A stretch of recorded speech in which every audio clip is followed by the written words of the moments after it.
Hello दोस्तों, मैं सुभय कुमार।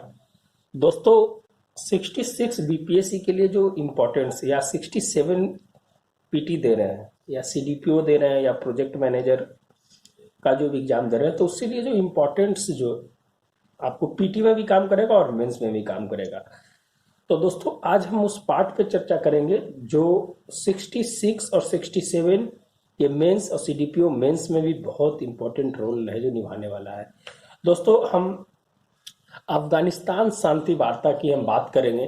कुछ पॉइंट्स लिखे गए हैं दोस्तों, इस पॉइंट्स के ही उसके ऊपर है जो उसको पूरी तरह से विस्तृत चर्चा करेंगे और उसमें क्या भारत के साथ इम्पैक्ट है उसको हम देखेंगे यहाँ पर।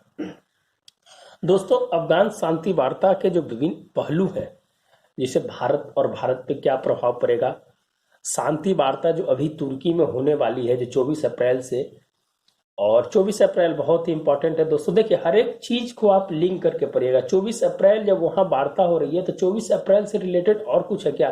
तो पंचायती राज दिवस है।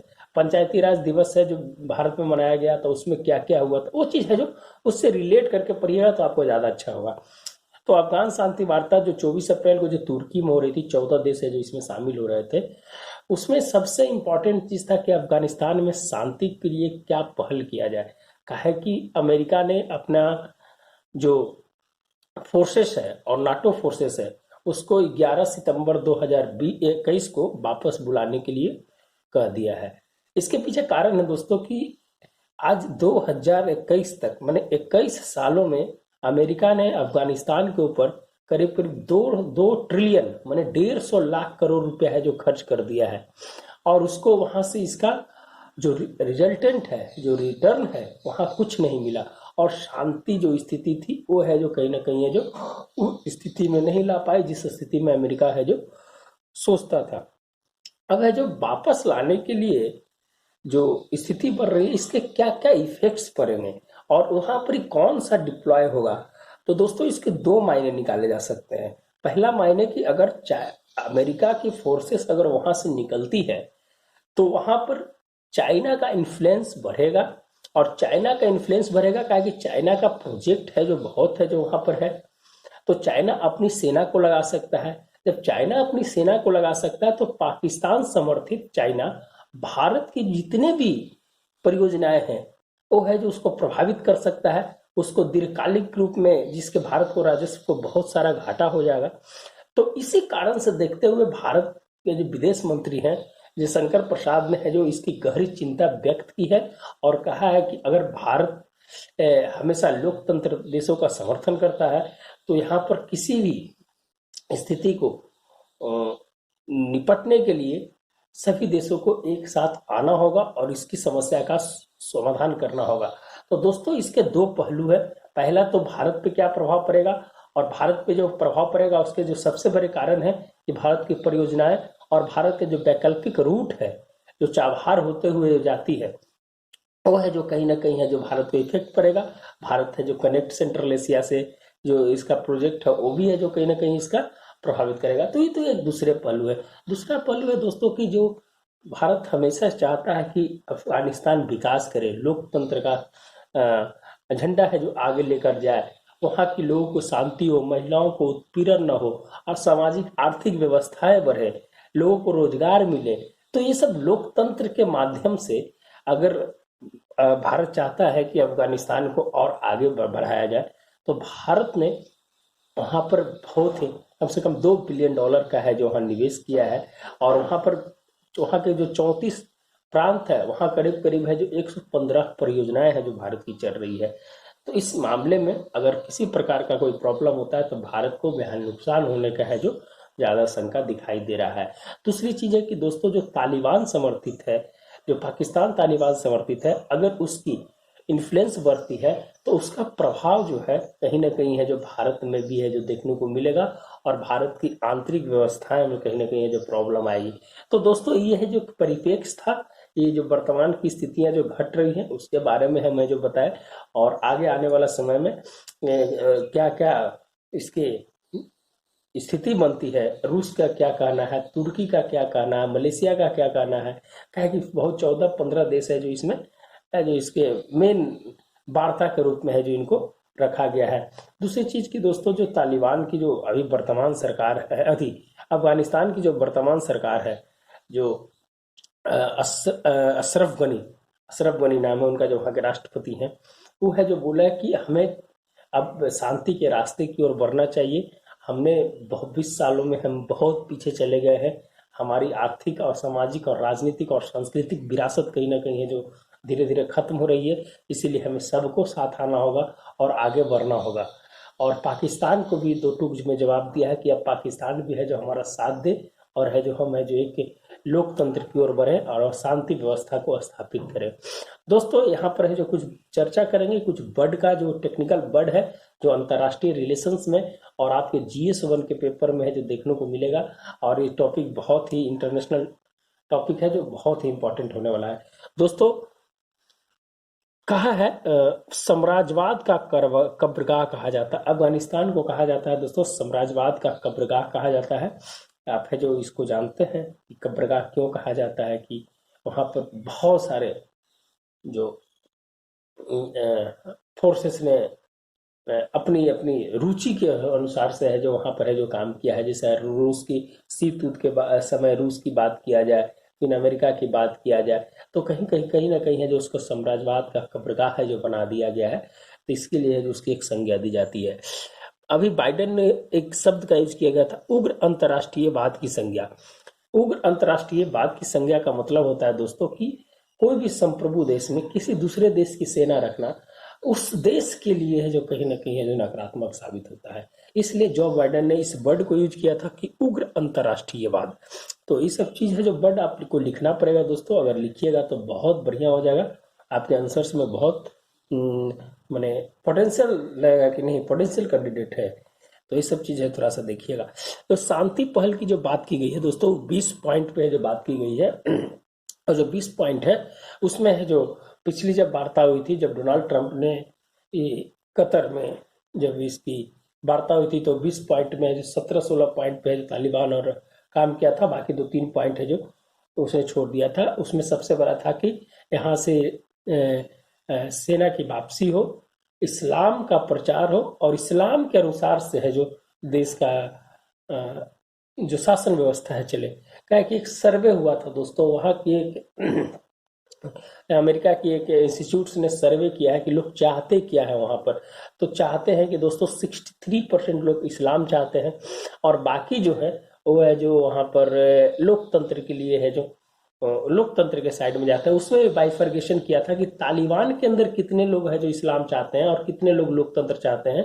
तो उसमें है जो दोस्तों दिखाया गया कि 90% है जो तालिबानी के अंदर में वो है कहते हैं कि हमें इस्लाम चाहिए, और बाकी लोग कहते हैं कि लोकतंत्र चाहिए। और तालिबान के अलावा जो है उसमें है जो 90% कहते हैं कि लोकतंत्र चाहिए। तो दो भाग में उसके अंदर है जो पार्टीशन किया गया था सर्वे के अंदर में, कि एकदम मैंने समझे कि बॉटम लेवल तक है जो जाने की कोशिश किया गया था उस सर्वे के अंदर में। दूसरा एक सर्वे हुआ था दोस्तों, गॉल ऑफ पॉल एक सर्वे हुआ था 2015 के आसपास में हुआ था। उसमें निवेश करने के लिए बोला गया था कि कौन सी देश है जो अफगानिस्तान के लिए अच्छा काम करेगी। तो उसमें भारत, अमेरिका, चीन को रखा गया था। तो भारत को वहाँ 52% है जो सर्वे में मिला था कि भारत की लोकतांत्रिक व्यवस्था और वहाँ की निवेश अफगानिस्तान के लिए बहुत ही महत्वपूर्ण है। तो दोस्तों इस स्तर पे है जो लिखने का प्रयास करेंगे हम, है जो अफगानिस्तान को इस तरह से हम लिखेंगे कि है जो एक मैच्योरिटी, और दूसरा चीज की पोटेंशियल टाइप का हो, आपके आंसर में तकनीकी भाषा का प्रयोग हो, और आप इस तरह से आंसर को लिखेंगे, मैपिंग करेंगे, ट्रेड रूट दिखाएंगे, कैसे भारत के साथ है जो चाबहार होते हुए हमें डाले राजमार्ग, उधर Iran, central connect Asia policy, INST route, ताकि इस सब चीज को है जो उसमें है जो थोड़ा सा दिखाने का प्रयास करेंगे। तो दोस्तों हमने करीब करीब है जो अफगानिस्तान के ऊपर, लेकिन जो बाकी जो प्रोजेक्ट है, भारत ने भी सहतूत डैम बनाने की बात किया है, वहाँ पर अटल संसद बनाने की बात किया है, स्कॉलरशिप देने की बात किया है, वहाँ के क्रिकेट सांस्कृतिक माध्यम से भारत और अफगानिस्तान के बीच है जो संबंध बनाने की बात की है, क्रिकेट का आयोजन है जो भारत और अफगानिस्तान की टीम है जो हमारे यहाँ प्रैक्टिस करती है। तो ये सब चीज़ के माध्यम से दोस्तों हम है जो कनेक्टिविटी बढ़ाने की बात की। तो ये सब चीज़ है जो लिखने का प्रयास है जो मेंस में लिखना ही है, लेकिन आपको कहीं ना कहीं है जो ये सब चीज़ पर ध्यान देना है कि टेक्निकल वर्ड कहाँ यूज करेंगे और इसके क्या मायने हैं। मायने समझने की बात है कि अफगानिस्तान को भारत का क्या स्थिति है और भारत में अफगानिस्तान की क्या स्थिति है और इसके ग्लोबल सिनारियो में क्या स्थिति है, ये चीज़ पे है जो आपको काम करना है। दूसरी चीज़ है कि दोस्तों वर्तमान समय में जो बहुत सारे देशों का जो वक्तव्य आया है, जो ब्रिटेन का है, यूरोपीय यूनियन का है, उसमें है जो उनका क्या पक्ष है, वो है जो शांति वार्ता के पहल का है जो समर्थन किए हैं और बोले हैं कि अब समय आ गया है कि अफगानिस्तान को एक स्वतंत्र और एक उसकी जो लोकतांत्रिक व्यवस्था है वो कहीं ना कहीं समृद्ध हो और शांति के रास्ते पे है जो आगे बढ़े, और इसका है जो कहीं ना कहीं है जो समर्थन किया है। तो ये सब चीज़ की बातें दोस्तों। पाकिस्तान, ईरान, तुर्की, अरब, ये सब क्या है, क्या इसके बारे में सोचते हैं, इस सब का स्थिति है कि आप जानते हैं दोस्तों कि पाकिस्तान, ईरान, तुर्की, अरब जो है एक नया ओआईसी बनाने की बात की थी। जब है जो बीच में आप जानते हो कि सऊदी अरब से जब पाकिस्तान का कन्फ्लिक्ट हो रहा था तो ये चारों है जो कुआलालंपुर में एक बैठक किए थे, उसमें ओआईसी 2.0 बनाने की जो बात किए थे, तो उसका क्या है जो स्थिति है। तो इस सब चीज को देखते हुए दोस्तों है जो आप है जो यहाँ पर लिख सकते हैं। और कश्मीर इससे क्या क्या है, तो भारत की स्थिति क्या है, तालिबान विरोधी, कश्मीर का आतंकवाद, और फिर है जो आपको 370 जो हटा है उस पे है जो क्या स्टैंड है, तो है जो हमेशा है जो अफगानिस्तान ने समर्थन किया है लेकिन पाकिस्तान ने इसका विरोध किया। तो ये सब कुछ मायने है दोस्तों जिसपे है जो आप इसका लिख सकते हैं। तो करीब करीब मैंने दोस्तों आपको अफगानिस्तान शांति वार्ता से शुरू से लेकर और वर्तमान स्थिति तक है जो हमने करने की कोशिश की। दूसरा अगर आपकी हम बात किया जाए दोस्तों की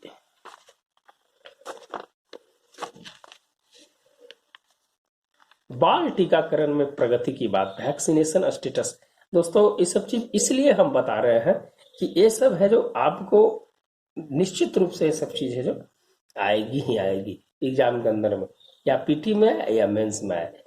दोस्तों टीकाकरण के बारे में अगर हम आपको थोड़ा सा बता देते हैं तो टीकाकरण है दोस्तों कि भारत को 42 सालों का एक्सपीरियंस है। भारत ने टीकाकरण के क्षेत्र में 42 साल का एक्सपीरियंस है जो अपने देश को है।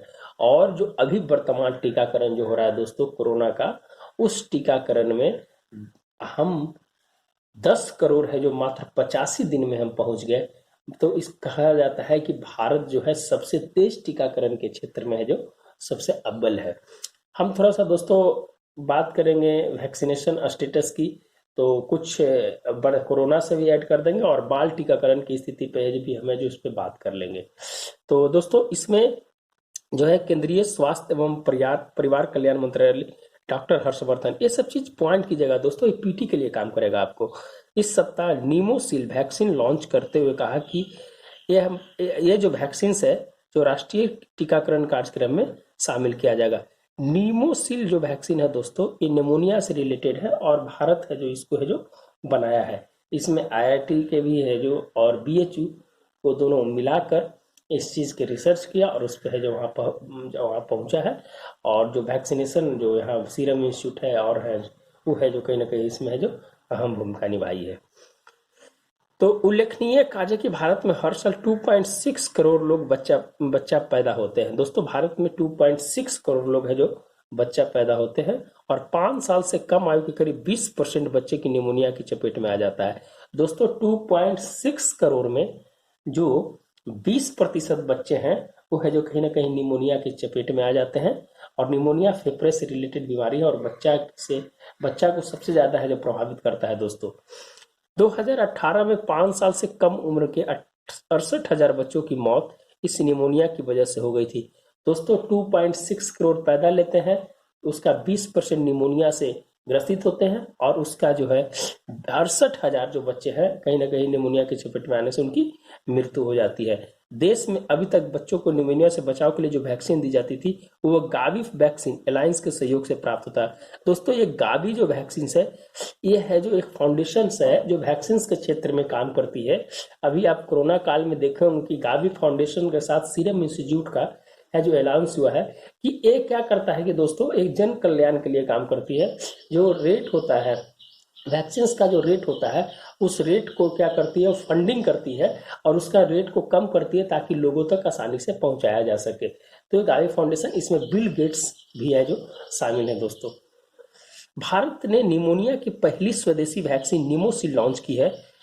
नीमोसिल है जो पहली वैक्सीन लॉन्च की है। ये देखिए दोस्तों, आपको साइंस एंड टेक्नोलॉजी के पार्ट में जब स्वास्थ्य चैप्टर लिख रहे होंगे तो ये सब रिसर्च में लिख सकते हैं कि कौन सी है जो इस बार रिसर्च किया गया और इसके क्या प्रभाव है। तो नीमोसिल आप है जो यहाँ पर इसमें स्वास्थ्य वाले में लिख सकते हैं, तो कोरोना वैक्सीन से रिलेटेड लिख सकते हैं, इसके क्या रिसर्च है, कहाँ से कहाँ क्या हुआ है। यह है जो आपको 5 नंबर बढ़ा देगा दोस्तों दूसरे से, नीमोसिल।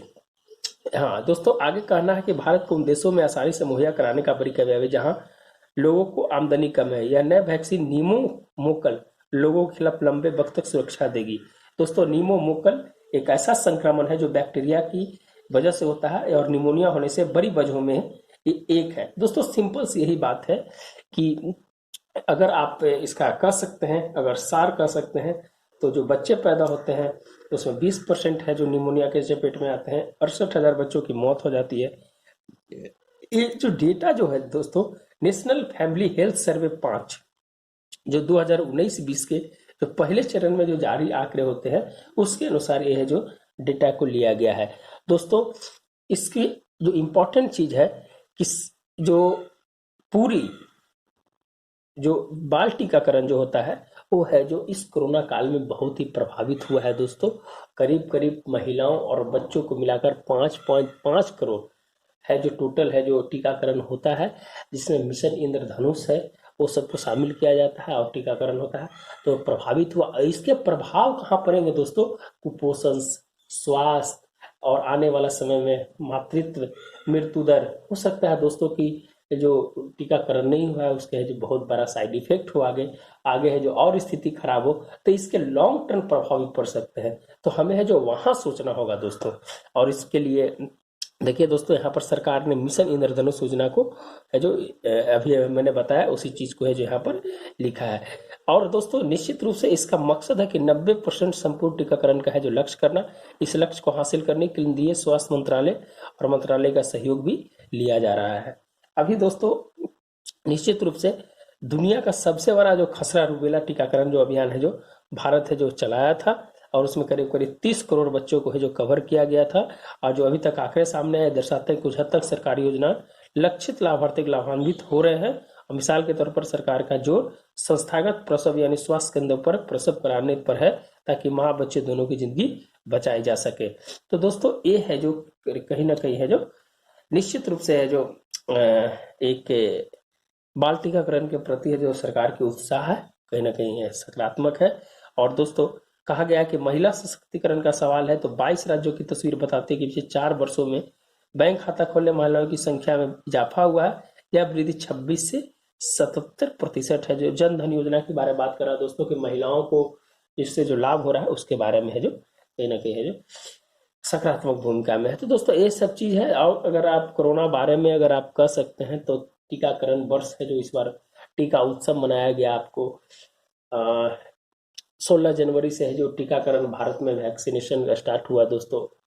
फ्रंट वॉरियर का जो 3 करोड़ लोग थे, फिर उसके बाद 45 वर्ष से ऊपर लोगों को किया गया।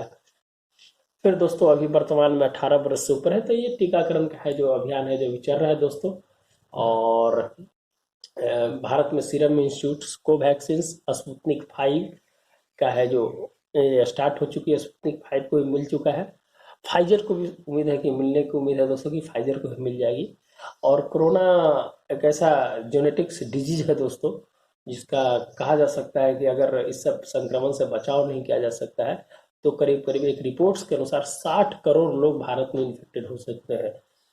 ब्लैक हंट्स एक रिपोर्ट सर्वे की है और मिंग्स इंस्टीट्यूट जो है वो भी है जो लंदन की है जो बोला है कि 60 करोड़ लोग हैं जो इसके इन्फेक्टेड हो सकते हैं।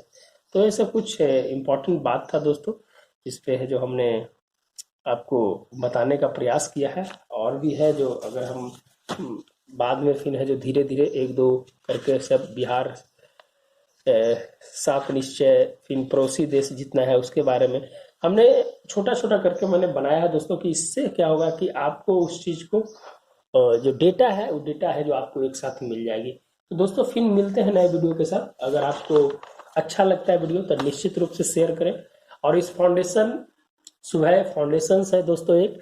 तो आपको अगर कुछ भी अगर अपने स्तर से अगर आपको लगता है कि इस फाउंडेशन में कुछ डोनेट किया जाए, तो आप इसके डिस्क्रिप्शन बॉक्स में है जो दिए गए हैं, तो आप है जो जितने भी आपको बने, हम एक फाउंडेशन बनाए हैं दोस्तों, उस फाउंडेशन से लोगों को मदद करना, शिक्षा के क्षेत्र में मदद करने के लिए फाउंडेशन है, आप उसमें है जो दे सकते हैं।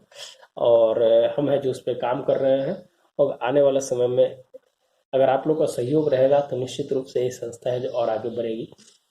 अगर अच्छा लगता है दोस्तों तो आप निश्चित रूप से उसको शेयर कीजिए, लाइक कीजिए, सब्सक्राइब कीजिए। और मेरा मानक यही है कि आपके जो लाइक और सब्सक्राइब कमेंट आते हैं वो हमारे उत्साह वर्धक होते हैं, और आशा करता हूँ कि आप जरूर है जो इसमें सहयोग कीजिएगा। धन्यवाद दोस्तों।